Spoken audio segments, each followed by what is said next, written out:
안녕하세요. 영화당 시간입니다. 저는 이동진입니다.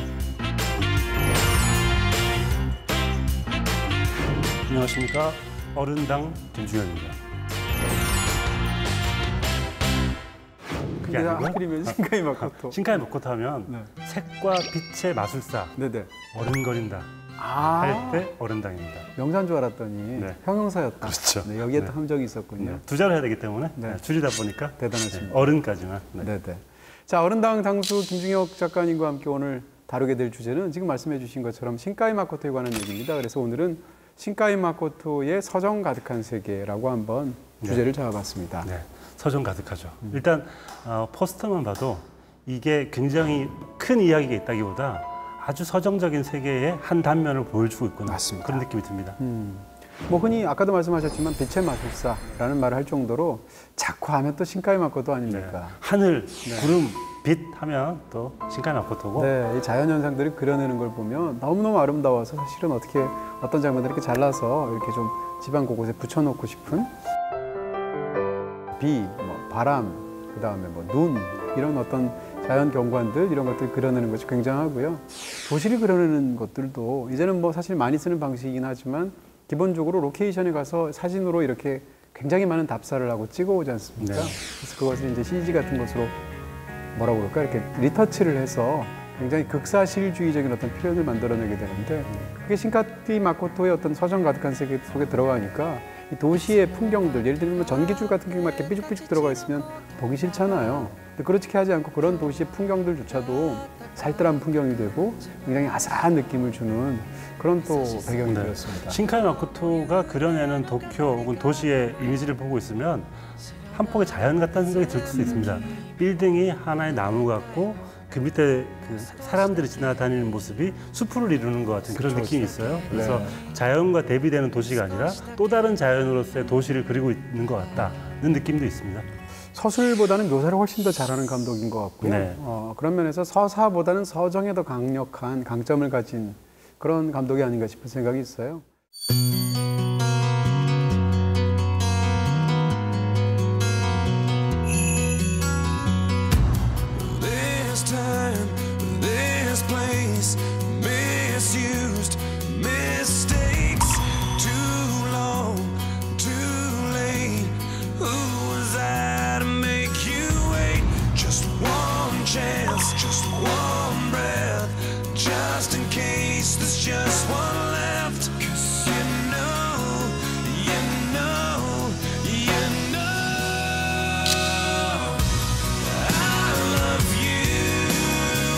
저는 이제 신카이 마코토의 작품들을 보면서 어떤 이야기들이 어떤 인물들의 상태가 반복된다라고 느끼게 되는데 그렇죠. 그게 뭔가 하면 우두커니 선체 어디로 갈 줄 모르는 사람들인데 근데 그 사람들이 뒤를 돌아다보는 그런 광경들을 그려낸 것 같은 이야기. 그러면서도 이제 우연한 만남, 우연한 재회의 모티브가 그 이야기 속에서 굉장히 중요하게 묘사가 되고요.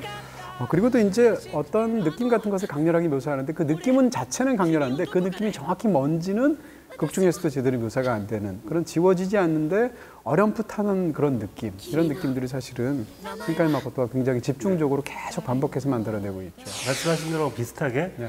주인공들은 계속 허무해하고 쓸쓸해하고 뭔가를 잃어버렸다고 생각을 합니다. 근데 뭘 잃어버렸는지는 다 몰라요. 그리고 뭘 잃어버렸는지가 중요하지 않은 주인공들인 것 같아요. 그래서 네. 맞습니다. 그래서 보기에 따라서 그런 감정에 깊숙하게 몰입될 수 있으면 이 얘기에서 헤어나올 수 없을 정도로 굉장히 깊은 파장들이 있습니다. 근데 거기서 만약에 그 감정에 제대로 몰입이 되지 않으면 그것 자체가 너무 지나치게 감상적이고 애상적이고 심지어는 병적이다. 이런 느낌이 들 때도 있어서 저는 신카이 마코토의 작품들을 한편으로는 굉장히 대단하다고 생각하면서 한편으로는 이상하다고 생각하는 지점들이 있는데 대표적으로 이런 겁니다. 어떤 한 남성 주인공이 항상 반복적으로 나오게 되는데 이 남성 주인공은 잊혀지지 않는 어떤 사랑의 절대적인 순간에 집착하고 그 순수함을 영원히 기억하고 그것을 애상적으로 아프게 회역하는 자기 스스로가 너무 자랑스러워요. 그런 어떤 일종의 정확하십니다. 제가 하고 싶었던 말을 정말 박제해서 보여주시는 거군요. 그런 짙은 자기애가 있어서 그 자기애의 이 너울을 이렇게 걷고 들어가서 보면 영화가 너무 아름다운데 그 너울을 참아 벗길 수 없는 상황이 되면 영화 자체가 굉장히 어떻게 보면 상대적으로 좀 병적이라는 느낌이 드는 부분도 있죠.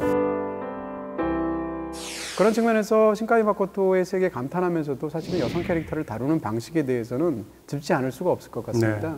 상대적으로 이제 이런 그 남성의 스스로의 어떤 그 자기의 대상으로서 이제 여성 캐릭터가 드러나게 되는데 굉장히 보조적이면서도 네. 그 자체가 굉장히 추상적이고 그리고 대상화되어 있다는 점들은 사실은 지적할 수가 있겠죠. 네. 그 포인트는 사실 작화에서도 드러나는 것 같습니다. 그림을 그리는 방식도 여성 캐릭터를 어떻게 묘사할 것인가를 주로 자세히 살펴보시면 본인이 직접 표현하게 됐는데 발로부터 카메라를 서서히 위로 올라간다든지 그리고 로우 앵글을 많이 써서 여성을 묘사한다든지 이런 방식이 어쩌면 약간은 여성을 대상화하는 게 아닌가라는 오해 혹은 그런 착각을 할 수 있을 정도의 카메라 워크를 보여주는 것도 사실인 것 같습니다. 저패니메이션에 적지 않은 작품들이 그렇긴 하지만 상대적으로 10대 여학생들에 대한 좀 과도한 그런 어떤 집착 같은 부분들이 분명히 있는 것 같고요. 이 상대가 사실은 성인 여성을 대상으로 하는 것과 10대 여학생을 대상으로 해서 하는 부분들이 굉장히 차이가 있잖아요. 그리고 또 중간중간에 속옷을 묘사하는 방식이라든지 다리를 잡을 때 카메라가 로우 앵글을 찍는 방식이라든지 이런 부분들은 사실은 그것이 의도이든 의도가 아니든 간에 어떤 상황에서 사실은 불편할 수 있는 그런 방식이라고 생각이 충분히 들긴 합니다. 그리고 또한 이제 신카이 마코토의 작품 세계를 보면 이 여성과 남성을 구사하는 방식들을 공간과의 관계 속에서 볼 수 있는 부분이 있어요. 네. 남성은 이 도시에 있어요. 요즘 도쿄 같은 데 있고 여성은 시골 마을에 있습니다. 근데 여성 캐릭터가 느끼는 상태는 그 시골 마을에 아무것도 일어날 것 같지 않은 상태가 지긋지긋해요. 그런 상황에서 남성 캐릭터의 방문 혹은 남성 캐릭터의 삶을 굉장히 동경하고 있죠. 더 중요한 것은 이제 끝날 때쯤인데 끝날 때쯤 되면 여성 캐릭터는 그 자기가 원래 있었던 그 시골스러운 공간, 다시 말해서 전통적인 공간에 순응하면서 거기에 만족하는 것으로 돌아가게 끝나는 경우가 굉장히 많거든요. 이런 것들은 어떻게 보면 여성이라는 캐릭터를 굉장히 전통적인 의미의 테두리 속에서 가두고 그 안에서만 보려고 하는 것이 어떻게 보면 주제적으로 공간적으로 들어가는 것처럼 그렇게 묘사되는 것이 아닌가 싶은 생각이 있다는 거죠. 네, 어떤 감독이든지 본인이 좋아하는 어떤 방식들 같은 것을 계속 이렇게 반복해서 만들어내는 부분이 있지 않습니까? 비둘기 날아다니면 뭐 오우삼이잖아요. 그렇죠. 네. 그다음에 탁자가 유리로 비쳤는데 눈만 위로해서 위아래로 비추면 뭐 스티븐 스필버그잖아요. 아, 그래요? 네, 그런 식으로 자기가 좋아하는 부분들이 있는데 이 두 작품도 굉장히 비슷한 점이 많죠. 초속 5cm와 너의 그렇죠. 이름은.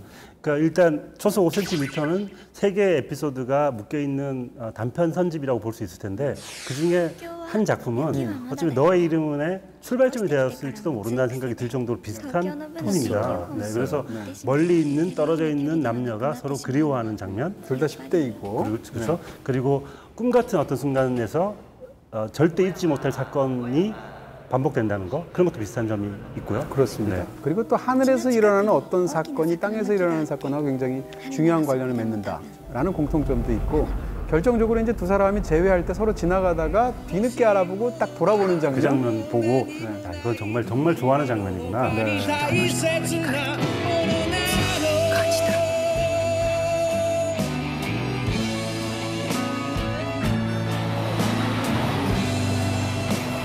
그리고 또 이제 결정적인 대사를 남녀 캐릭터가 교대로 보이스 오버로 서로 이렇게 주거니 받거니 하면서 그 둘을 이어주는 방식도 역시 또 신카이 마코토의 어떤 전매 특허 같은 그런 방식이기도 하죠. 근데 모든 창작자들한테 그런 게 분명히 있는 것 같고요.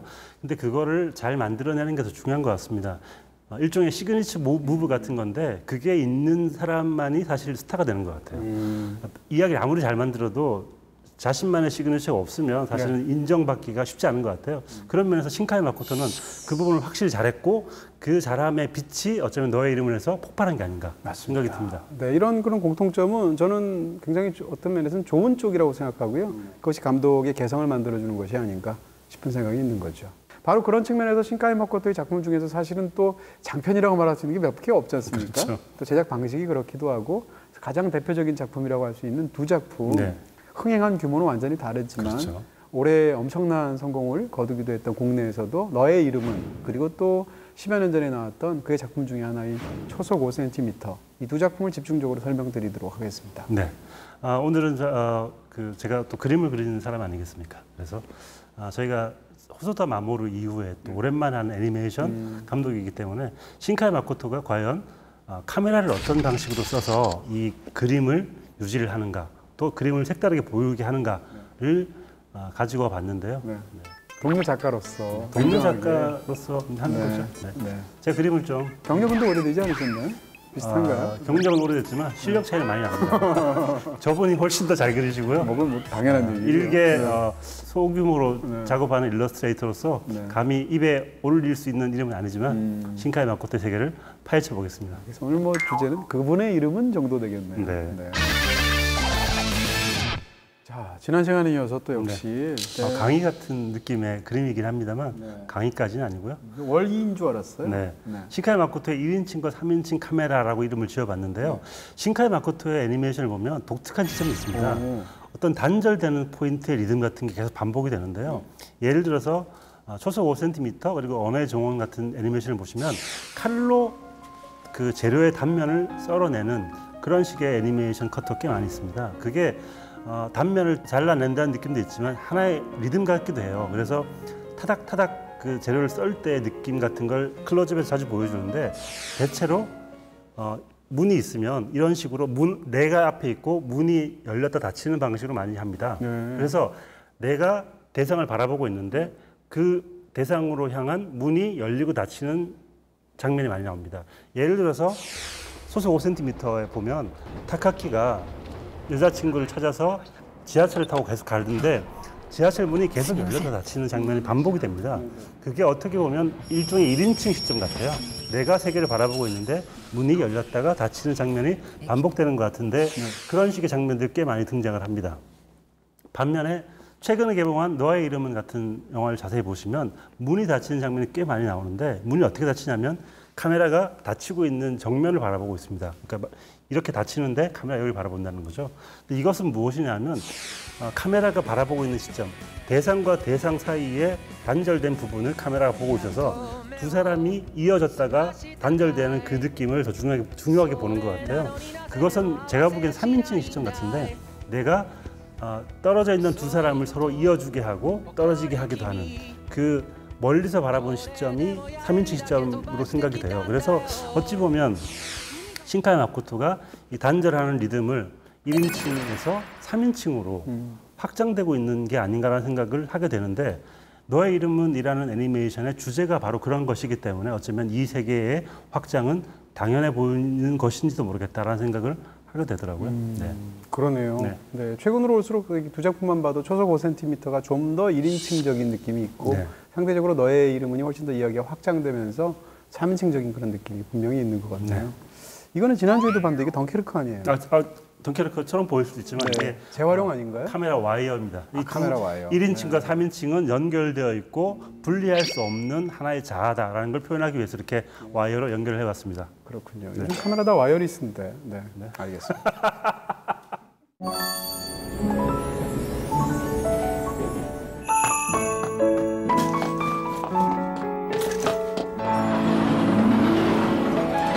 僕たちの前には未だ巨大すぎる人生が暴漠とした時間がどうしようもなく横たわっていたいつ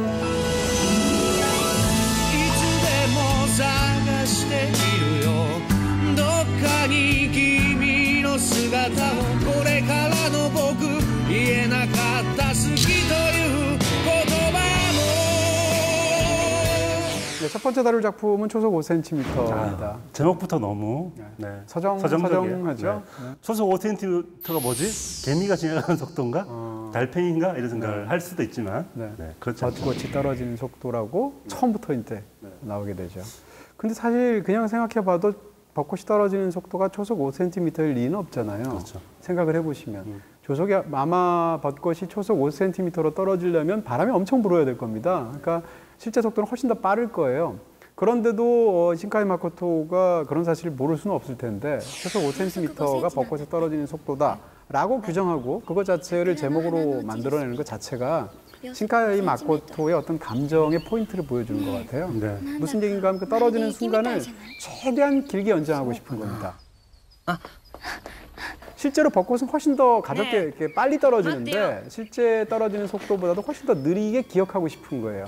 근데 왜 그런가 하면 벚꽃이 떨어지는 속도가 어떻게 보면 사랑이 아스라이 멀어지는 속도라고 생각하는 것 같고요. 신카이 마코토의 그 어떤 사랑관에서 핵심적인 것은 굉장히 중요한 건 거리감인데 그 거리감을 최대한 연장하고 싶으면서 그래서 애상적으로 곱씹고 싶은 거죠. 그런 것이 아마 제목이 들어간 게 아닌가. 일단 벚꽃 하면 그 꽃의 이미지가 봄에 아주 짧게 피는 한 순간이라고 우리가 알고 있고 그렇게 감각을 하잖아요.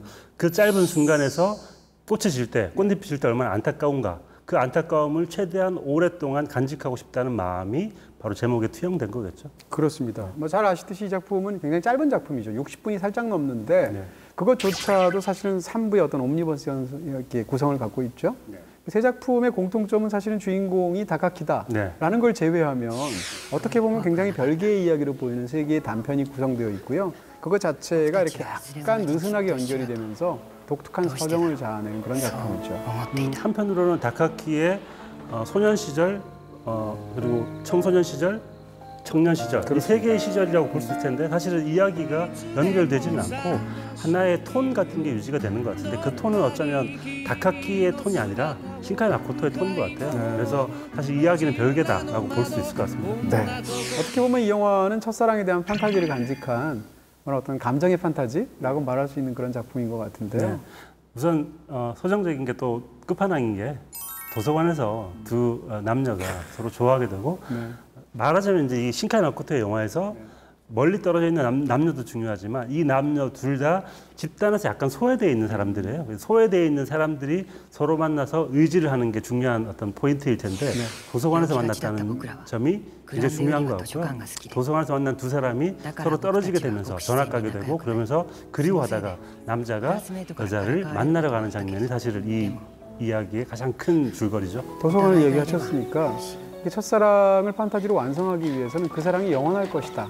그렇지만 우리 앞에서 현실적으로는 쉽게 끊어져 버려서 우리는 그 사랑을 영원히 되찾을 수 없다. 이 두 가지 역설적인 감정이 중요할 건데 이 전자를 묘사하는 게 바로 그런 도서관 장면이에요. 도서관에서 책을 빌려보고 둘이 토론하는 게 하필이면 캄브리아기의 고대 생물에 관한 어떤 그런 이야기를 하고 있거든요. 그러니까 둘의 굉장히 짧지만 안타까운 그 사랑을 어떻게 보면 영원으로 확장하고 싶은 거죠. 그런 것이 그런 책에서도 드러나고 또 다른 게 있다면 바로 어떻게 보면 하늘을 향해 쏘아 올리는 우주선인 것입니다.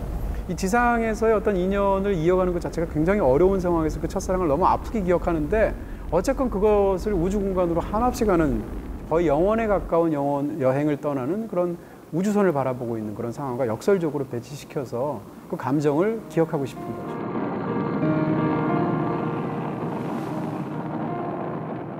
초색 5cm는 어떻게 보면 사실상 이야기는 최소한으로 압축시켜서 그냥 뼈대만 남겨놓고 그 안에 정말 절실한 감정 하나를 반복적으로 형상화한다고 할 수 있는데 그 감정은 물론 첫사랑이에요. 그렇지만 첫사랑 자체가 중요한 게 아니라 첫사랑을 지금 잃고 말았다. 나는 그 첫사랑을 잃고 아프게 지금 기억하고 있다라는 그 상태가 중요한 거고요.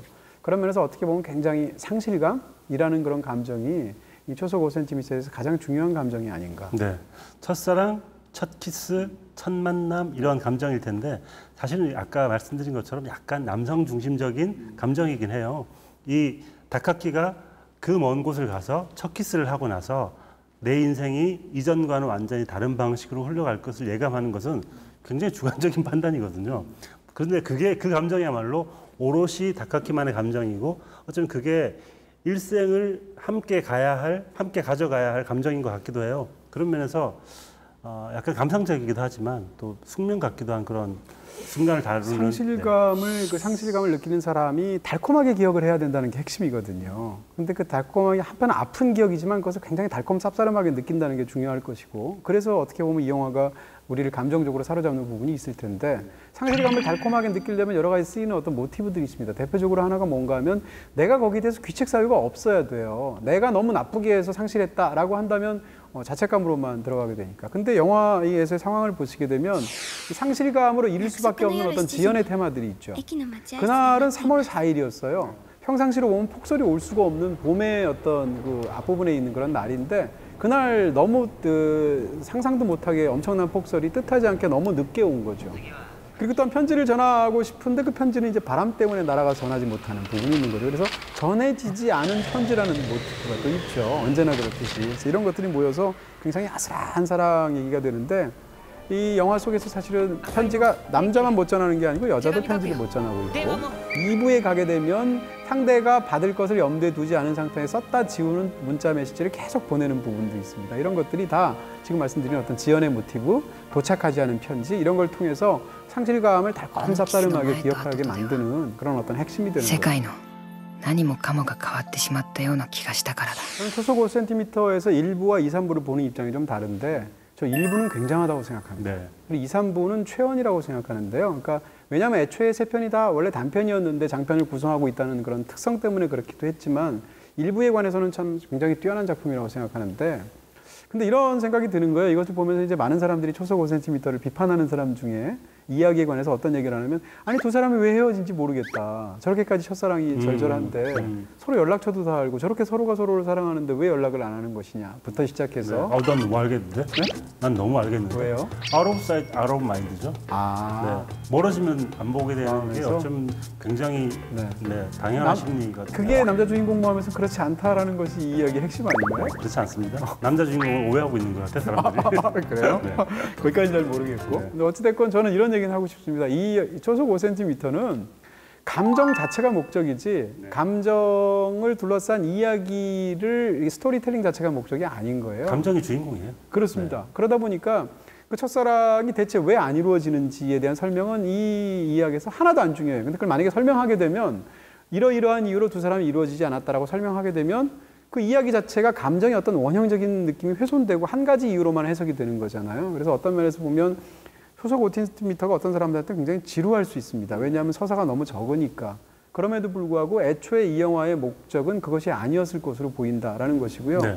적어도 감정을 실현하는 부분에 있어서는 이 영화는 성공한 부분이 분명히 있는 것 같아요. 저는 사실은 첫 번째 에피소드뿐 아니라 두 번째 에피소드에서도 비슷하게 변을 해주고 싶은 마음이 있는데요. 네.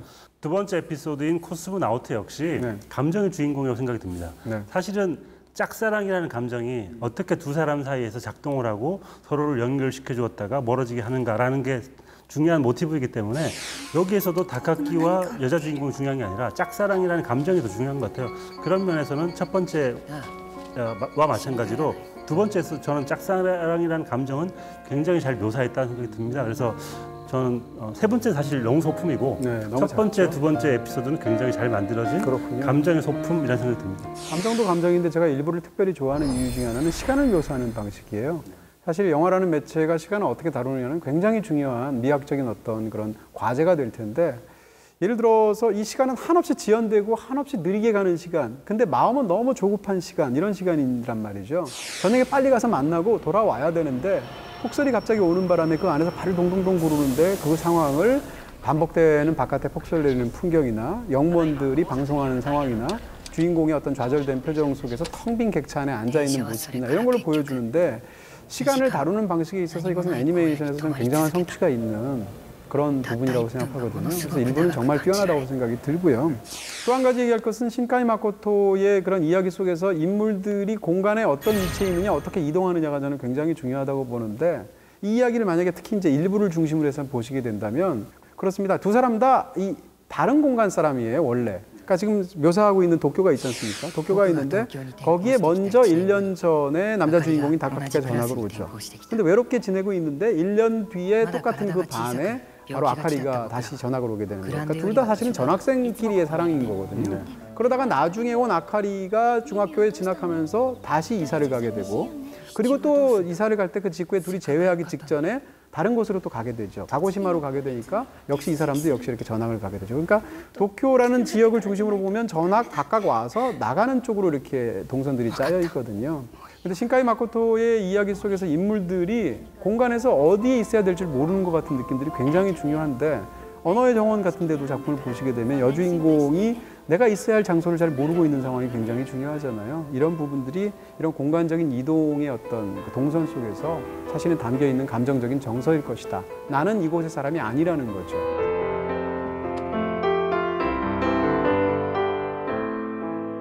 그러니까 신카이 마코토의 감정에서의 순수한 사랑, 절대 사랑의 핵심은 이렇게 멀리 떨어져 있는 그런 사이임에도 불구하고 나는 사랑을 지키겠거나 간직하겠다가 아니라 이 사랑의 조건 자체가 멀리 떨어져 있는 게 핵심이라는 겁니다. 다시 말해서 멀리 떨어져 있기 때문에 온전히 완전할 수 있는 사랑이라는 굉장히 애상적인 감정을 갖고 있다는 얘기고요. 그 연장선상에서 이 이야기에서 가장 흥미롭게 보이는 건 사실은 눈과 꽃의 관계잖아요. 눈과 벚꽃의 관계인데 이 눈과 벚꽃의 관계로 한 3가지 사건이 전체적으로 벌어지게 돼요. 시작하면 프롤로그에서 눈처럼 느껴지는 벚꽃에 대한 얘기가 있고 ねえ、なんだかまるで雪みたいじゃない？ 그러니까 벚꽃을 보면서 눈처럼 느끼는 거죠. 그러다가 중간에 키스 장면이 나오게 되는데 그때는 벚꽃처럼 느껴지는 눈에 관한 게 나오게 되고 맨 마지막에 가면 다시 눈처럼 날리는 벚꽃이 나오게 되는 거죠. 그러니까 어떻게 보면 이 전체 이야기에서 가장 핵심적인 사건이라고 볼 수 있는 그 키스라는 순간이 있는데 눈에 덮여서 그렇지 그때 두 사람이 나무 밑에서 키스할 때 그 나무가 바로 그녀의 편지에서 묘사했던 그 눈처럼 날리는 그 벚꽃을 보여주었던 벚꽃나무였거든요. 그렇다면 그때 그 키스는 사실상 미래를 당겨서 선취한 것입니다. 왜냐하면 곧 올 봄에 날릴 벚꽃을 눈으로 대체해서 키스를 하는 거거든요. 그런 측면에서 본다면 이 이야기가 왜 이렇게 상대적으로는 현실감은 조금 적으면서도 감정은 그만큼 더 곡진할 수 있는가라는 건데 그것은 메타포를 현실로 바꿨기 때문인 것 같아요. 제 입장에서는. 그런 측면에서 눈 같은 꽃과 꽃 같은 눈이 서로 교차하면서 이야기가 흘러가는 방식은 저는 굉장히 비범한 구석이 있고 그것 자체가 굉장히 서정적이라고 보는 거죠. 하지만 벚나무 밑에서 있어 본 사람은 알죠. 벚꽃이 떨어질 때와 눈이 떨어질 때는 얼마나 큰 차이가 있는지. 어떤 차이가 있죠? 눈은 졌습니다. 네. 벚꽃은 안 졌죠. 네. 그래서 두 사람이 그 밤에 어떤 일이 일어나는지가 그게 중요해지지 않나. 눈이었기 때문에 그 두 사람이 밤을 지새는데 모포를 덮고 떱니다. 왜냐하면 벚꽃이 아니라 그것은 눈이었기 때문에. 그것이 어쩌면 그들이 처한 사랑의 조건 같은 거였죠. 그래서 저는 벚꽃이 아니라 눈이었다는 것도 어쩌면 더 슬프게 만드는 그런 요인이었던 것 같아요. 네. 저는 보면서 무슨 곽재구 시인의 시 한 구절을 보는 거 같아요. 가평역 같기도 하고. 그렇죠. 무슨 황순원 소설가의 어떤 소설의 한 구절을 보는 것 같기도 하고 해서 그 장면을 또 이제 둘이 특히 아카리가 뒤늦게 온 다카키를 보면서 이렇게 우는 장면 같은 것은 살짝 기운 부감으로 보여주고 하는데 옷깃을 잡고 이렇게 잡으면 어찌됐건 그것이 무엇을 의미하는 건 차치하더라도 그 장면이 보여주는 서정은 진짜 굉장한 부분이 있다라는 생각은 분명히 들어요. あの日星が降った日それはまるでまるで夢の景色のように美しい眺めだった。これってもしかして俺たちは夢の中で入れ替わってる。君の全然前世から僕は君を探し始めたの。確かなことが一つだけある。私たちは会えば絶対。あなたは誰？お前は誰だ。君の名は。 네, 두 번째 소개할 작품은 뭐 아마 보신 분들도 워낙 많을 것 같고 국내에서 일본 영화로는 기록적인 그런 스코어를 기록했던 360만 명이 그러더라고요. 전 그렇게 많이 봤다고 그래서 봐야지 하다가 못 보다가 이번에 봤는데 사람들이 볼만하구나 라는 생각을 하게 되더라고요. 그렇죠. 네. 확실히 초속 5cm가 소품이라면 훨씬 더 큰 대작이고 훨씬 더 큰 대중성을 갖고 있는 작품이다라는 생각이 들죠. 사실 너의 이름은에서 다루고 있는 모티브들 이런 것들은 사실은 굉장히 흔한 모티브예요. 근데 이야기가 특별하다기보다는 저는 역시 이 영화조차도 그 안에 담겨있는 어떤 굉장히 강한 어떤 감정적인 응어리가 너무 중요했다고 보고요. 그게 결국 사람을 움직이지 않았을까 싶은 생각들이 분명히 있습니다. 이 영화는 거의 챕터 1, 2로 나눠지는 것 같습니다. 영화의 중반쯤 되면 완전히 분위기가 달라지는데 어쩌면 심하게 얘기하면 후반부 이야기를 하기 위해서 초반부의 설정을 일부러 만들어 놓은 것 같은 약간의 자기 같은 게 보입니다. 근데 그 자기를 인정해 줄 수 없을 만큼 후반부에 강력한 힘이 있기 때문에 대단한 작품의 생각이 들어요. 네, 분명히 그런 생각이 들죠. 근데 어쨌건 신카이 마코토의 그 그림, 그려내는 그 장면들이 얼마나 아름다운가를 너무 잘 보여주는 영화이기도 하고요. 극중에 등장하는 황혼이라든지 뭐 해성이라든지 뭐 등등의 어떤 여러 가지 풍경들을 보면 그 자체가 색감이 너무 아름다워서. 네. 근데 저는 이 초반에 이제 혜성이 떨어지는 장면이 있잖아요. 근데 그 장면을 보니까 좀 전에 얘기했던 코스모나우트에서 어떤 우주선이 날아가는 장면을 보여주는 장면이 있는데 그 장면을 가지고 온 것 같은 느낌이 있어요. 그래서 신카이 마코토가 우주에 대한 환상 혹은 우주에 대한 판타지가 좀 있구나라는 생각이 들더라고요. 네, 뭐 초기작의 어떤 별의 목소리나 이런 작품들 보면 우주를 그려내는 방식이 충분히 그렇고요. 그리고 또 아름답게 그려지는 것 중에 하나가 뭐 예를 들면 수면 위에 반짝이는 햇살이라든지 숲 사이로 이렇게 햇살이 쫙 들어오는 모습을 묘사하는 거, 이런 부분들이 정말 서정적인 풍경을 정말 잘 그리는구나 라는 생각이 일단 분명히 들고요. 저는 뭐 아침을 만드는 장면 이런 것들도 너무 예쁘게 묘사하는 것 같아요. 일련에. 네, 여러 가지 카메라 워크를 통해서. 그렇습니다. 클로즈업을 이어 붙여서 뭐 라라랜드에도 그런 장면이 있는데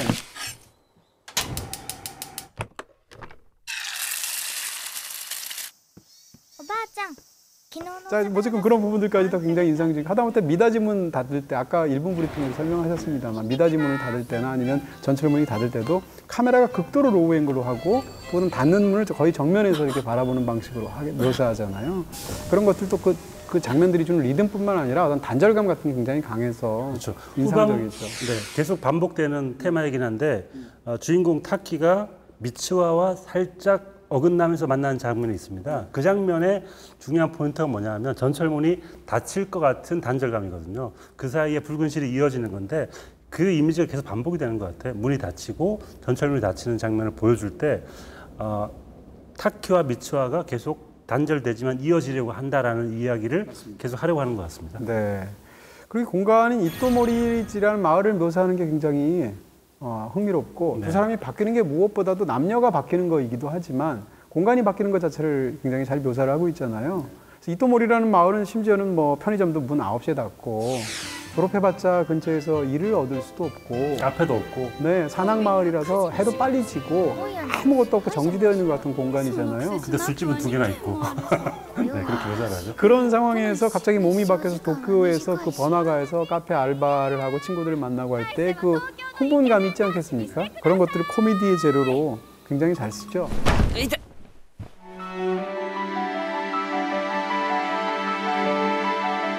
남녀가 바뀌는 설정은 가장 전형적인 서로에게 궁금해하는 소년 소녀의 판타지 같아요. 그러니까 서로의 몸이 궁금한 그 사춘기의 마음 같은 거를 바뀌는 걸로 설정을 해놓는 건데 이게 가지고 있는 굉장한 힘이 있는 것 같습니다.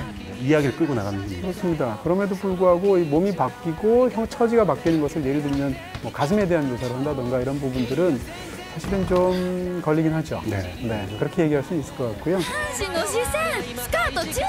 그리고 초속 5cm 마찬가지로 너의 이름은에서 구체적인 걸 생략해 버리는 경우가 굉장히 많습니다. 남녀 주인공 설정이 바뀌었다, 남녀의 몸이 바뀐다라는 설정을 가지고 오려면 좀 더 디테일하게 뭔가 설정을 해둬야 되는 게 많은데 굉장히 많은 것들을 무시합니다. 이 사람들은 과연 어떻게 살아가고 학교는 과연 어떻게 찾고 위치는 어떻게 찾으며 이런 것들을 설명을 해줘야 되는데 그런 설명을 다 생략을 해버립니다. 왜냐하면 2부에 더 중요한 게 있으니까.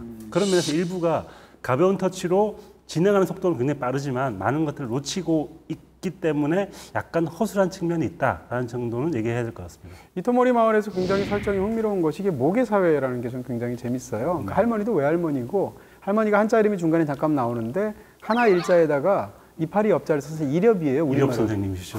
그렇죠? 三つ葉四つ葉結びって知っとるか結び土地の氏神様をな古い言葉で結びって呼ぶんやさこの言葉には深い意味がある 그리고 바로 위치하가 한자로 3엽입니다. 그 다음에 요치하는 4엽이에요.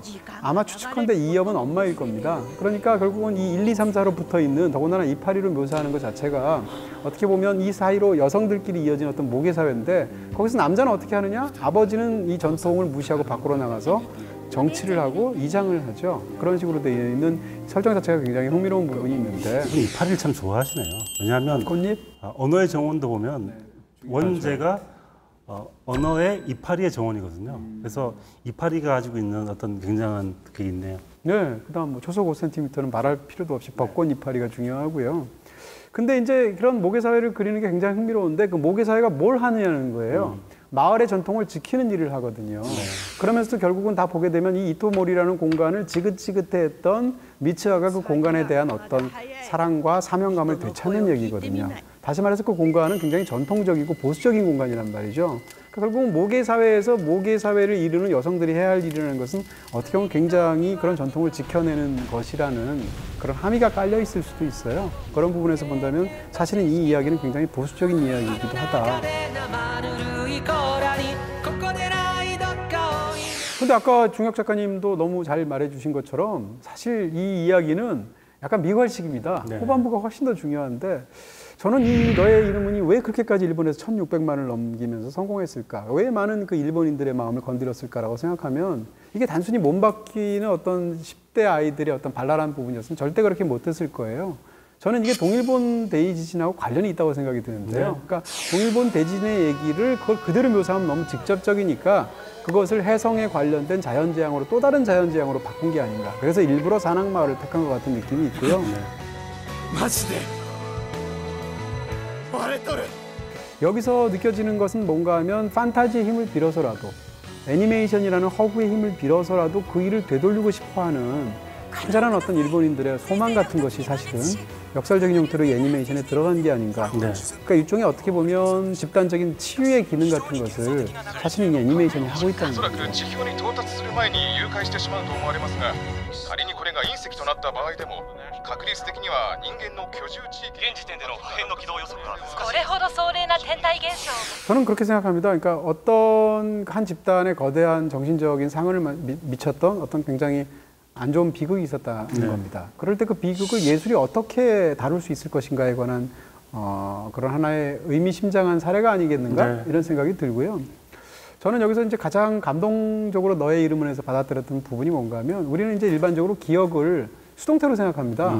실제로 그런 면이 있고 우리가 어떤 것을 기억할 때 자 이걸 기억해야지라고 기억하는 것은 시험 볼 때나 가능한 일이지 보통 경우에는 기억이라는 것이 일상 속으로 뾰족뾰족하게 찔러 들어오면서 이렇게 틈이 파거든요. 그런 면에서 저는 이제 기억의 문장은 수동태라고 생각하는데 이 영화는 철저히 기억을 능동에 관한 문제로 바꾸고 있다는 겁니다. 그래서 기억을 의지의 산물로서 쟁취해야 될 어떤 목표라고 생각하는 거예요. 근데 그것이 어떤 집단적인 거대한 비극과 연결이 되면 그 자체가 굉장히 숭고한 행위일 수 있다는 것이고요. 그런 면에서 이 영화의 제목이 너의 이름은인데 이건 굉장히 의미심장하고 두 사람은 중간중간 계속 상대 이름을 까먹죠. 私なんで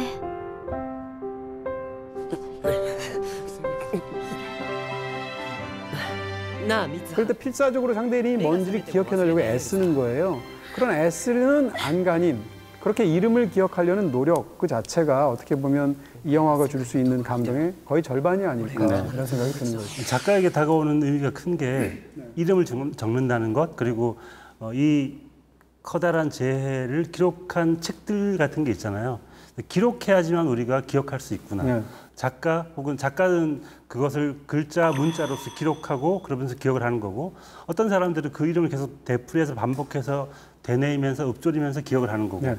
각자의 방식대로 우리가 이 이름을 그렇죠. 기억해야 되는 게 아닌가라고 이야기를 하는 것 같아서 그런 면에서는 좀 감동적인 측면이 있는 것 같습니다. 네, 더군다나 우리도 그런 집단적인 상흔에서 자유롭지 않잖아요. 그렇죠. 그런 부분에서 한국 관객에게도 이 영화가 주는 감동적인 부분이 분명히 있고요. 또 그런 것을 영화적으로 굉장히 잘 묘사한 게 영화 속에서 긍정적인 모든 것은 서로 연결되도록 표현이 되어 있어요. 특히 이제 좀 지나칠 정도로 강조가 되어 있지만 무스비라는 말이라든지 糸をつなげることも結び人をつなげることも結び時間が流れることも結び全部神様の力や時間の流れそのものを表しとるより 반대로 갈라지는 것은 다 파괴적인 재앙을 가져오도록 되어 있습니다. 대표적으로 해성이 그렇죠. 그런 식으로 돼서 그런 갈라지고 파괴되고 잊혀지고 망각되고 하는 것에서 거기에 저항해서 의지의 산물로서 기어이 상대의 이름을 기억하려고 하는 안간힘 이런 것을 영화가 묘사하고 있다는 측면에서 사실은 굉장히 감동적인 부분이 후반부에 네. 있는 작품이다 이렇게 생각이 들죠. 저희가 인셉션을 얼마 전에 다뤘지 않습니까? 인셉션에서 꿈속에 꿈이 나오는 것처럼 서로 동일한 시간을 살고 있지만 서로 보이지 않는 존재가 있을 수 있잖아요. 그 묘사는 후반부의 어떤 중요한 순간에 나오는 장면인데 그 묘사는 굉장히 뛰어났던 것 같습니다. 그리고 가슴을 좀 찡하게 만드는 그런 장면이었던 것 같기도 하고 네. 그런 묘사는 정말 아름답더라고요. 네, 분명히 그렇게 말할 수 있을 것 같아요. 그러니까 이 영화가 뭐 흥행으로도 굉장히 큰 성공을 거뒀지만 많은 사람들의 마음을 이렇게 건드리게 된 부분은 뭐 어떤 묵직한 무언가를 영화가 장착하고 있는 건 사실인 거죠. 네.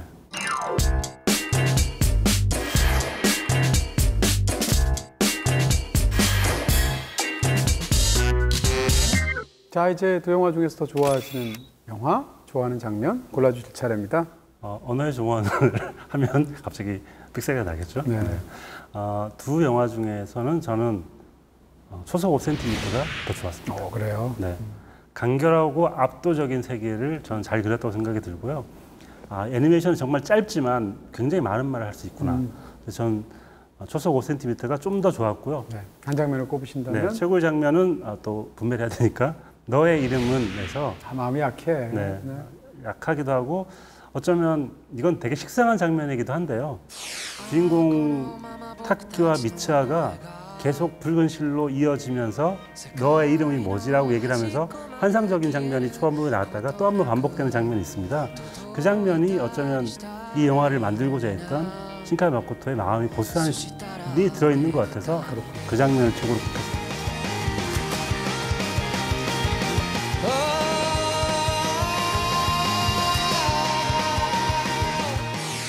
저는 두 영화 중에 더 좋아하는 건 사실 둘 다 영화 좋아합니다. 단점들도 많지만 장점들이 확실한 영화들이라고 생각하고 사실은 비슷한데 그래도 하나를 고르라면 초속 5cm를 고릅니다. 네. 초속 5cm를 고르는 이유는 1부 때문이에요. 저도 비슷하네요. 저는 사실 2, 3부는 좀 그렇게까지 좋다고 생각 잘 안 들고요. 1부만큼은 굉장히 훌륭한 면이 있다라고 생각해서 어떻게 보면 신카이 마코토의 모든 영화를 통틀어서 1부에 해당하는 벚꽃 이야기라는 단편을 제일 좋아한다. 이렇게 말씀드릴 수 있을 것 같고요. 한 장면을 고르라면 역시 저는 초속 5cm. 저는 이제 몰빵 마음이 강해? 네, 나는 마음 연약해가지고 분별해 주는데 안 돼. 모질어 사람이. 아니 모진 게 아니고 이렇게 확실하게 자기 의견을 보여줘야 됩니다. 나는 뭐야? 초속 5cm에서 사실은 너무 좋아하는 장면은 2시간 동안 벌판에 이렇게 오도 가도 못하는 기차를 그리는 풍경이 참 너무 좋긴 한데 그럼에도 불구하고 한 장면만 고르라면 맨 마지막 장면에서 결론은 말씀드릴 수 없지만 결국 신카이 마코토의 영화는 세월이 흘렀다. 남녀가 서로 모르고 지나친다. 그러다가 상대의 기척을 눈치챈다. 돌아보고 확인한다. 이걸로 요약할 수 있지 않나 싶고요. 근데 그 장면이 너의 이름으로도 나오고 초속 5cm에도 나오는데 그 장소 혹은 그것을 그려내는 방식 그때 지나갈 때 기차가 얼마나 오래 지나가나 등등까지 초속 5cm의 그 상황이 훨씬 더 압도적이라고 생각하고요. 저는 좀 굉장하다고 생각하는 게 딱 돌아보는 순간을 3부의 시작으로 보여주고 맨 마지막에 다시 보여주는데 돌아볼 때 상대가 거기 있을까 아닐까 우리가 막 거의 뚫어져라 보게 되는데 그때 기차가 엄청 오래 지나갑니다. 그쯤 되려면 30년 돼야 될 것 같은데 그럴 때 저도 그 상황이 굉장히 뻔하고 사실은 영화에서 관측적으로 묘사하는 장면임에도 불구하고 과연 반대쪽에 사람이 있을까 없을까를 막 상상하면서 조바심을 내면서 간절하게 지켜보게 하죠. 그런 장면의 어떤 몰입도는 굉장한 것 같습니다. 그래서 그 장면을 꼽겠습니다. 결국은 신카이 마코토는 그 장면 하나 아닌가. 그러니까 그 장면 하나로 압축이 되지 않나 이런 생각이 드는 거죠. 혹시 하고 돌아보는 두 남녀의 어떤 마음, 서로의 감정 이런 게 중요한. 그럴 때 둘 다 돌아볼 것인가, 돌아봤다면 얼마나 오래 돌아볼 것인가, 누가 먼저 자리를 떠날 것인가, 뭐 등등등까지 굉장히 흥미로운 부분이 있죠. 자, 이렇게 해서 영화당 마칠 시간이 됐습니다. 오늘은 신카이 마코토의 서정 가득한 세계라는 타이틀로 두 편의 아름다운 작품을 여러분에게 소개해드렸습니다. 둘 다 BTV에서 보실 수 있습니다. 저희는 다음 주에 뵙겠습니다. 고맙습니다. 오늘 정도도 참 좋은데. 45분이라서